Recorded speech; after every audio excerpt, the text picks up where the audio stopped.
Flame of hope flickers as the wind howls down from the mountain. To make this journey, you'll need companions. Let's meet them at the crossroads. Hey, what's going on, everyone? It's Loki Oren, and this video is part of a series of videos where I am looking at all of the hero paths for each character in Darkest Dungeon 2.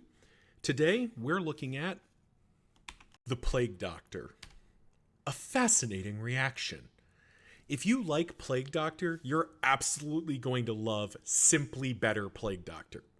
I mean Alchemist. Alchemist reduces the max HP of the Plague Doctor by 20%, which is noticeable as the Plague Doctor is not the sturdiest of characters. However, that is a small price to pay for a character that is likely to be living in the ranks 3 and 4, where she is capable of being shielded and defended by the rest of the party. So ultimately, the max HP decrease doesn't really feel impactful, and in exchange, you're getting an enormous buff to the skills that the Plague Doctor wants to be using anyway. With 33% increased blight resistance piercing and a 10% flat crit increase, Noxious Blast and Plague Grenade become even more of your bread and butter than they were as a Wanderer. You'll be dealing out that blight to everything and watching the world dissolve into a puddle of acidic goo. In addition to that, the Plague Doctor also receives substantial buffs to her dot resistance, debuff resistance, and stun resist, further doubling down on the notion that this is simply a better version of the Plague Doctor than the core Wanderer.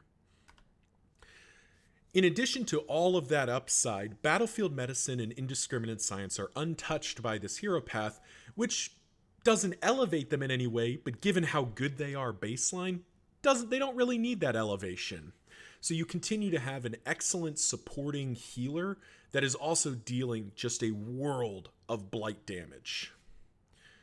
Finally, if you're running the Alchemist in rank 3, where Cause of Death is usable, the Alchemist pairs really well with the Grave Robber, particularly a Venom Drop Grave Robber, who will be further contributing more blight, creating an opportunity where you can be dealing enormous Cause of Deaths while also really hammering down on the blight against most enemies that don't have great blight resistance to begin with.